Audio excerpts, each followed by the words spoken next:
All right, Jesse on Fire, welcome back to the channel. I'm going to talk about this Jorge Masvidal story. So Masvidal came out and he reframed this whole thing that happened with Leon Edwards when he gave him the 3-piece in the soda. And what's funny is Chael did the video about it. Like Chael did the video where he's like Jorge Masvidal painted himself as the victim in this situation. And he was kind of making fun of it, you know, where he's like, so George walks up to the guy, you know, pieces him up and he's the victim.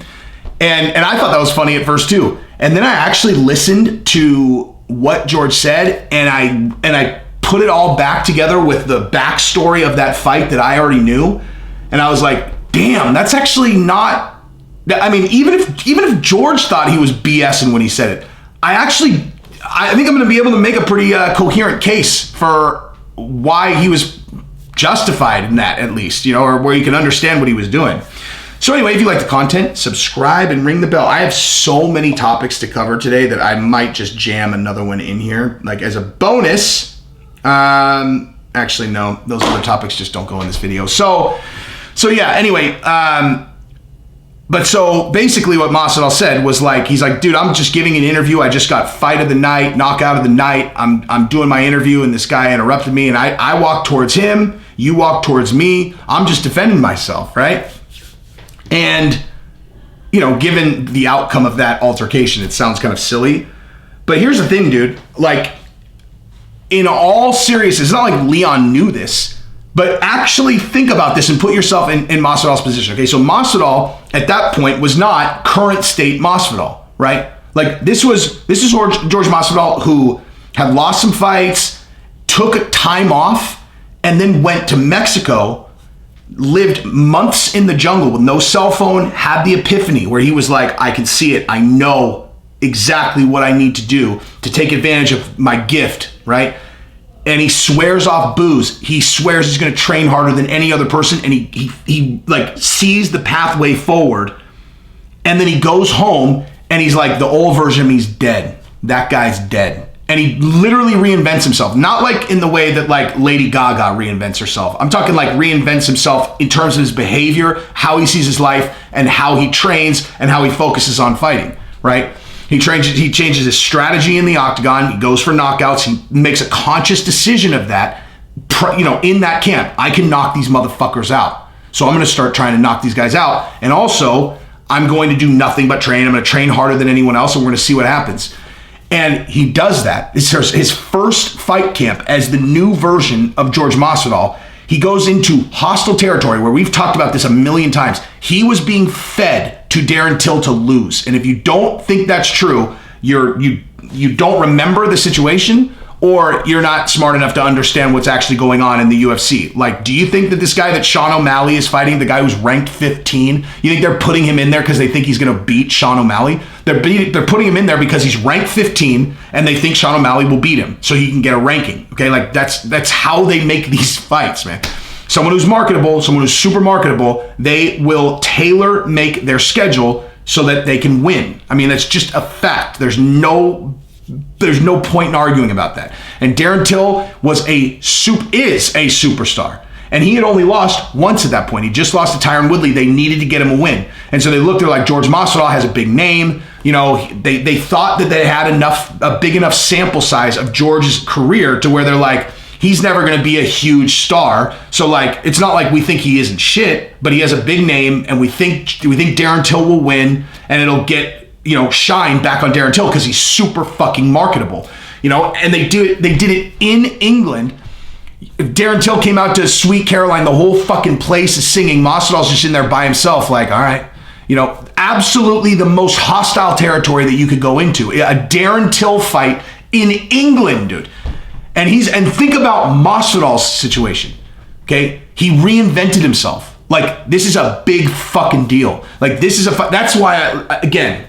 Not to get super serious, but in the fight game, the reason I love it so much is because the fight is the bifocals. Like you could say all the things that you want, but you don't really find out until you get into the octagon and you really find out. I remember, and if you've watched my channel consistently, you'll know why this particular thing really hit heavy for me.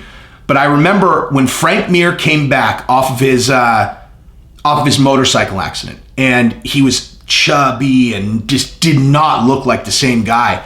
And I knew, dude, I was like, dude, I knew it because I knew, like, the guy broke his femur in a motorcycle accident, and now he's flabby and he doesn't look like he's sharp. Like, Frank Mir always had looked like this. Like, when he would come in, he was like, I'm a fucking killer. And the thing about the opioids is they take that shit away, dude. They, like, if you're a guy with the killer eyes and you start taking fucking opioids, it kills it. I knew Tiger Woods was hooked on pills. I fucking knew Tiger Woods was hooked on pills. I knew it. I absolutely knew it. And it was like, and I'm talking before the DUI, all that. I knew it because I could just see in his face. I was like, this guy doesn't care anymore. It's not the same person. Same thing with Frank Mir. And then Frank Mir went to rehab. He got clean. And when he came out that first fight after he was clean, I looked in his eyes. I was like, oh shit, man. And he had actually been really open with, like, that he had kicked the pills. And me having gone through that, I was like, dude, people do not understand. Like, you can't even understand what that's like. Because especially if you're a person with the eyes and you've been taking that shit for a while, it kills it. But what it actually does is it suppresses it. And the second that you're off, it comes roaring back. Like, it's like I remember walking around the block listening to music, just like, and I could just see it in Frank Mir. And he fucking submitted the guy in the first round, and he got up and he looked at Dana. He's like, I fucking told you. And I was like, God damn. And Masvidal, it's the same thing, dude. He completely reinvented himself. He's like, I'm going to just throw all this shit out. I'm only going to do what's good. He goes in there and he gets clipped at the beginning of that fight. Heavy clipped, right? Gets heavy clipped, gets knocked down right out of the gate and recovers. Of course, given the circumstances, if he's not questioning himself, it's because he's a fucking boss. Like, getting hit that hard, that fast, and you get knocked down right out of the gate, and he gets up, he composes himself, and he ends up knocking Till the fuck out, cold.